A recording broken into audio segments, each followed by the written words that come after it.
pledge allegiance to the flag of the United States of America and to the republic for which it stands, one nation, under God, indivisible, with liberty and justice for all. Call the roll, please. Trustee Spurling. Here. Trustee Lee. Yes. Trustee Heinz. Trustee Youngerman. Here. Trustee Marisak.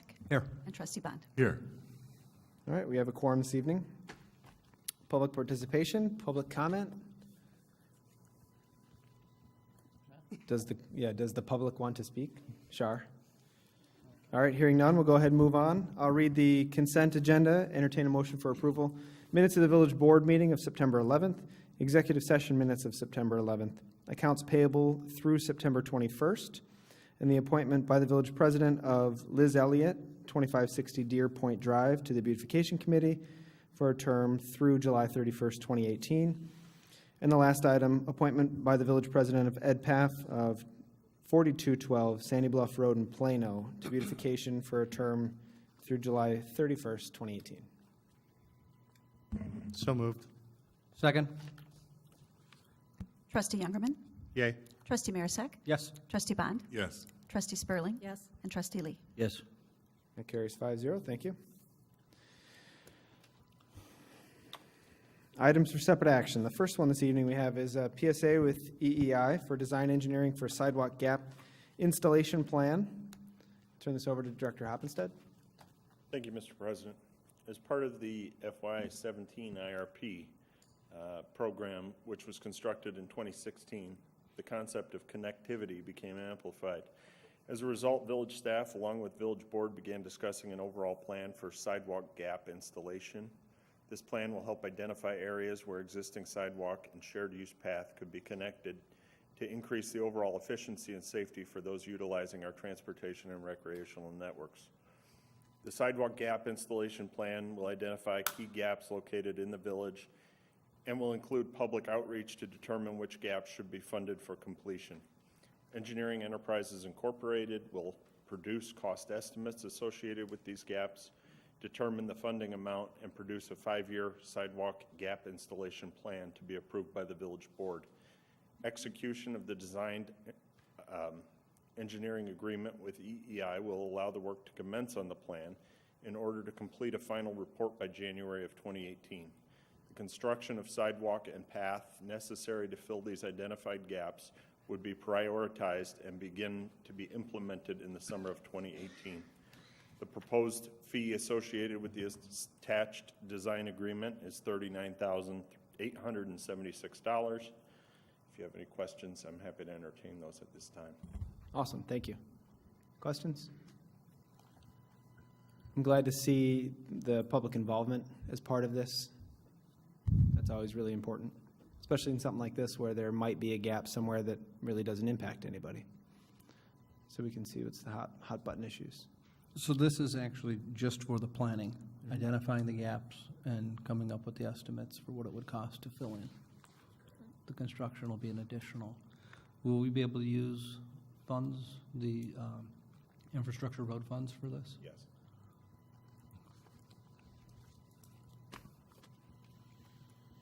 I think we've tentatively targeted about $200,000 a year of IRP dollars. Okay. That's flexible.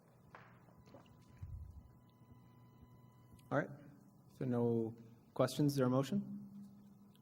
Motion to approve. Second. Call the roll, please. Trustee Marisak. Yes. Trustee Bond. Yes. Trustee Spurling. Yes. Trustee Lee. Yeah. Trustee Youngerman. Yes. That carries 5-0, thank you. Item B, award of a contract to Flow Technics, Inc. for the Route 25 sanitary lift station pump replacement in the amount of $31,923. Director Hoppenstead. If you don't mind, I think Engineer Wallers was Sorry. prepared to take this item. That's all right. So I think most of you are aware, but just to be sure, the Route 25 sanitary lift station is actually owned by the village, but it's maintained by Fox Metro on behalf of the village, which is a pretty significant benefit to the village because they handle all the emergency call-outs and do all the maintenance on the station. So they're generally more familiar with the equipment and what needs to be replaced and when it needs to be replaced. Now recall also that we're doing some electrical upgrades to the Route 25 station as part of the Jefferson Street lift station additions that we're working on separately. Well, anyway, related to that is a request from Fox Metro to replace the sewage pumps that have basically reached design life. So Fox Metro took the lead. They went out. They have specific requirements for the district for vendors and pumps, and they went out to 2 different vendors and got price quotes for flight pumps and then pumps from Flow Techniques, which both met their requirements. It's a little bit confusing when you read through the proposals. The proposal from Flow Techniques was complete. In other words, it included the pumps and the installation, but the proposal from Flight, you had to take the flight pump and then the DMI installation costs added together, so that's why the numbers are maybe a little confusing. But anyway, Fox Metro did recommend selection of the lesser expensive proposal, which was the amount of $31,923. The other proposal was $50,887.44. So we concur with that recommendation from Fox Metro and are recommending that we award this. I don't know technically if we're actually going to be the awarding agency, but Fox Metro is going to be sending us a bill for the installation of those pumps in our lift station. So just to be safe, we submitted it as a waiver of bid and asking for approval of the award to Flow Technics for the Route 25 station. So I'd be happy to answer any questions on that. I have a question, Engineer Wallers. I see on the cover page, we do have a budget line item for it, and typically we will have impact on the budget. I don't see an amount that was budgeted. Do we have that handy? This was all part of the bond issuance that we did. Oh, okay. The Route 25 lift station improvements were contemplated as part of that. Thank you.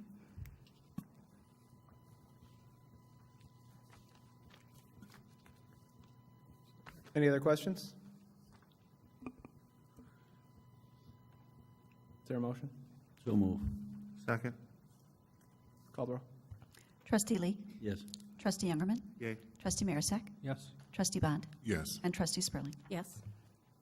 It carries 5-0. Thank you, Pete. And the final item for separate action, we have ordinance 1780 authorizing the purchase of real estate along Light Road. This is the first reading.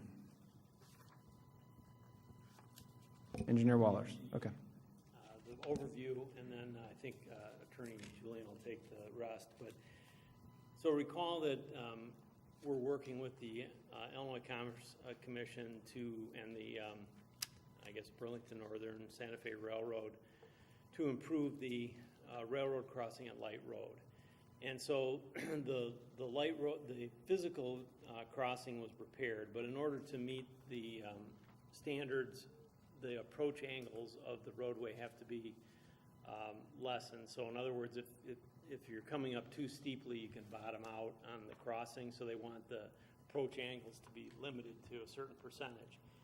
In order to do that and make the transition from the existing road, we had to acquire additional right-of-way to be able to make the slopes blend into the surrounding properties. So the most recent parcel is from a shearing piece, and I put at your place at the dais the parcel, one of the parcels, and then how it fits into the puzzle. There's 3 other parcels that are sort of on the edges as well, and I have, if you'd like, I can get you exhibits of all of those, but it's the same concept. They're just kind of pieces of right-of-way on the outskirt that's needed in order to make the slopes work. So the funding is from the ICC through the Railroad Protection Fund, so there's no cost to the village. We're being I guess we're the agent for the ICC to complete the project. And we've been working on this for some time, as I think you all may recall. So we're getting close. This was the last piece of property that we needed, but there was three others that had to be acquired initially. Sure. So what is before the board tonight is just the finalization of this process and ratifying everything that had been done. I think this all commenced about 2 years ago or so, and there was some negotiations with one of the property owners, and they ended up unwilling to sell their property, so we ended up changing the project a little bit, which is kind of where the holdup came from. So tonight's action is just actually ratifying everything that's been done and just completing that process of the property acquisition.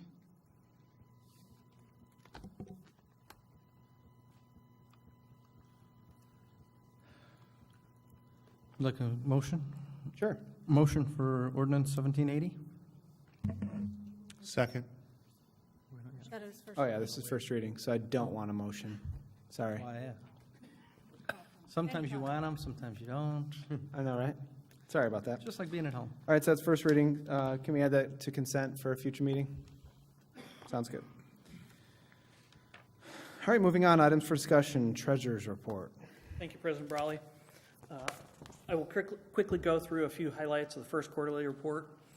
As of July 31st, the village is through 3 months of fiscal year 18. The first item that I'm going to discuss is the state sales tax. Our budget for fiscal year 18 was $4.1 million. Collections through July are $67,000 higher than last year, and the projections are actually, it's $28,000 above projections.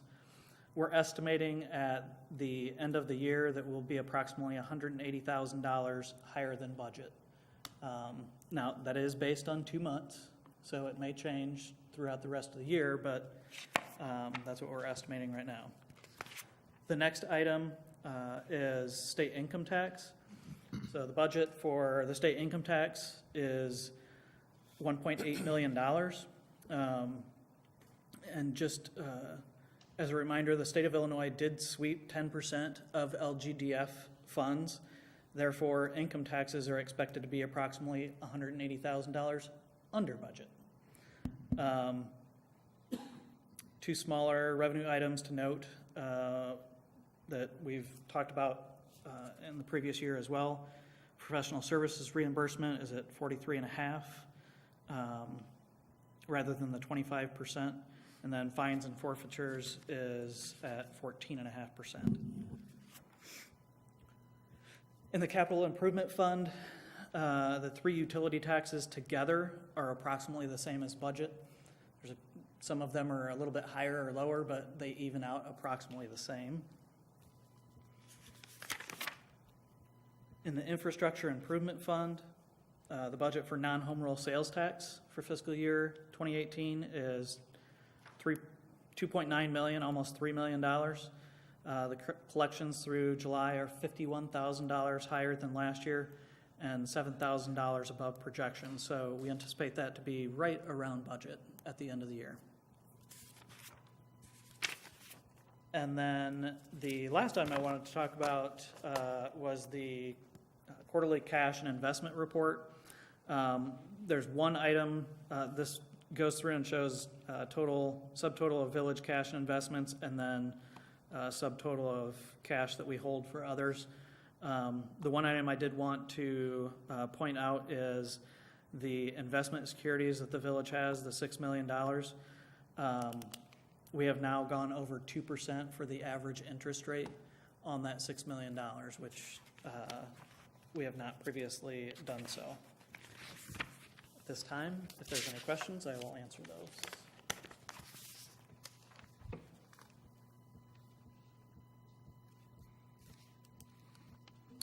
You're referencing page 7, correct? On that interest rate? Yes. Thank you.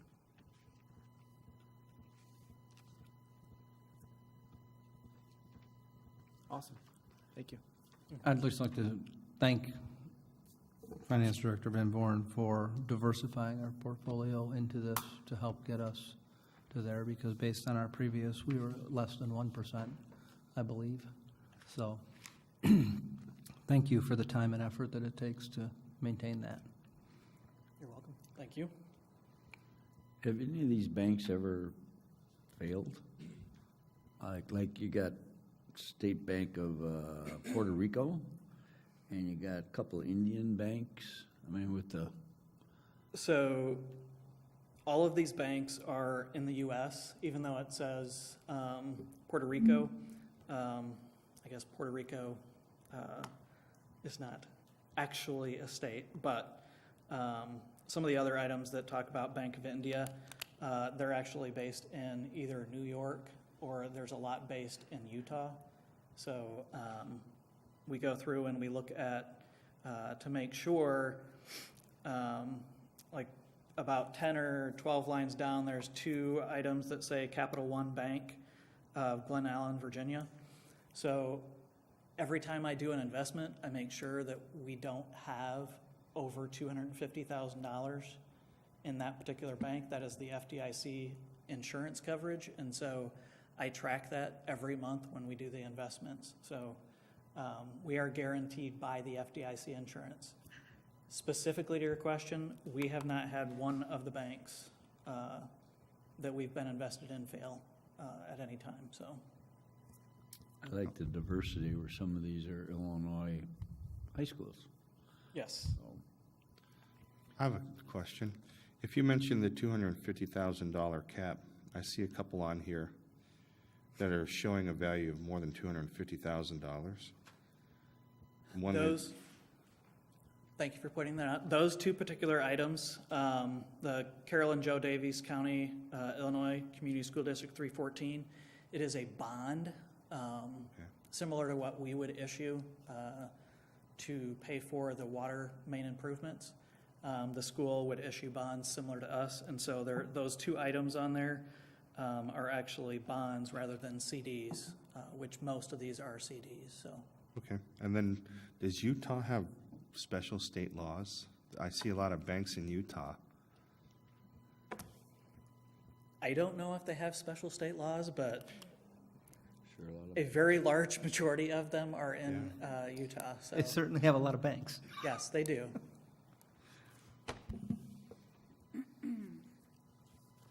All right, thank you.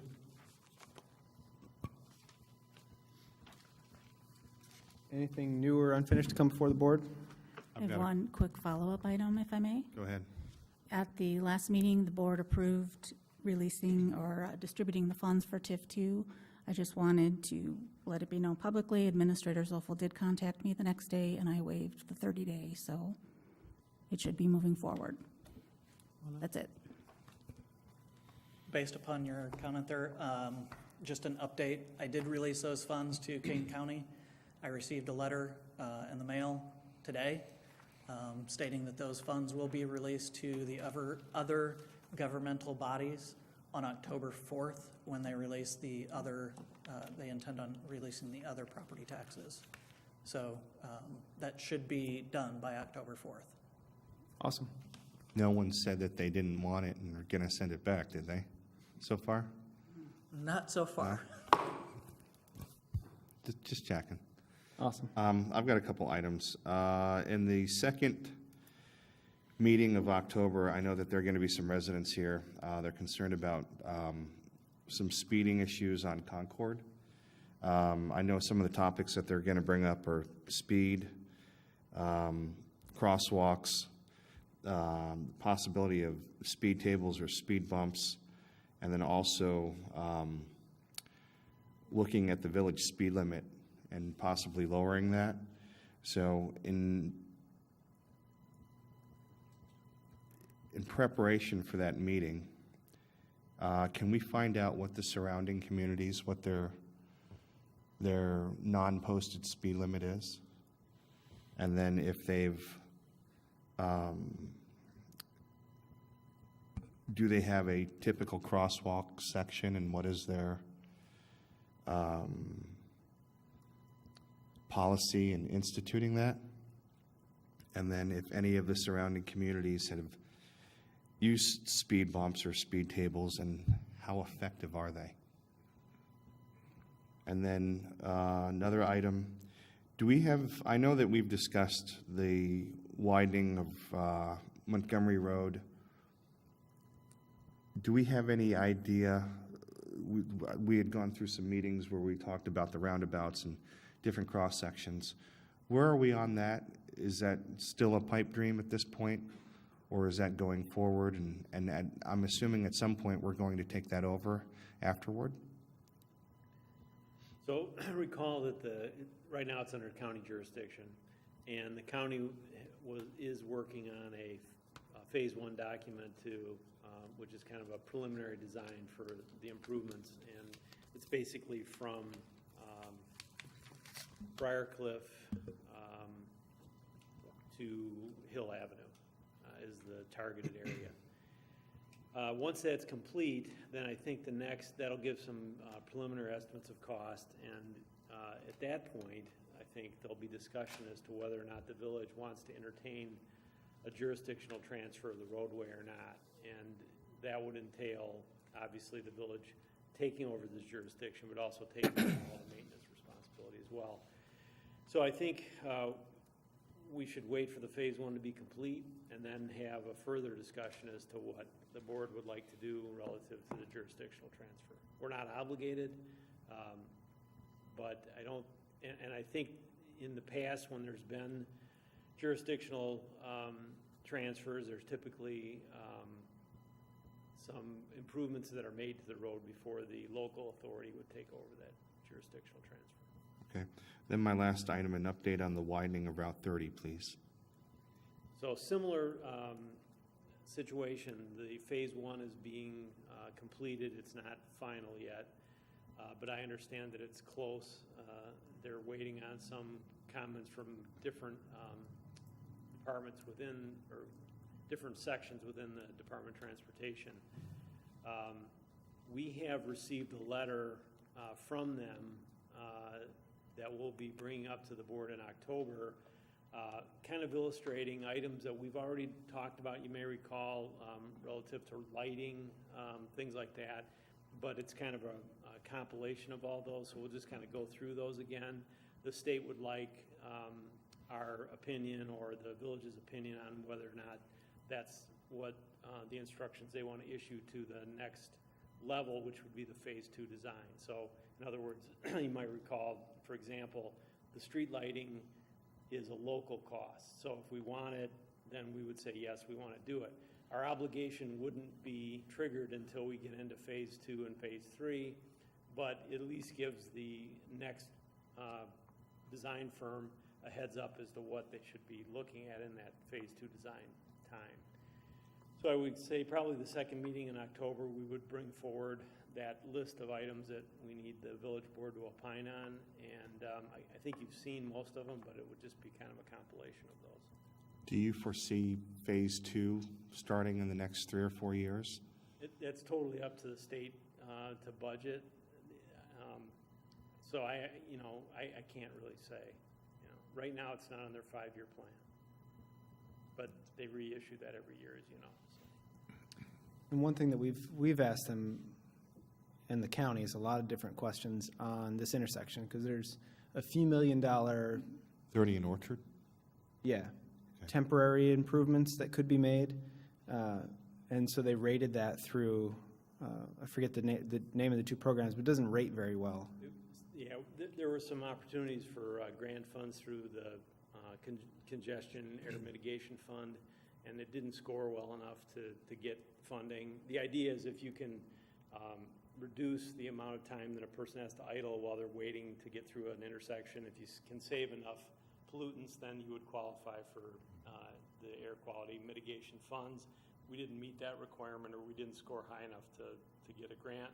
But as the mayor said, it's a jurisdiction of Kane County, Kendall County, and the state of Illinois, and we've been working with them to try to improve the intersection to the extent we can without major cost to improve traffic operations out there by adding a right turn lane, for example, in the southbound direction.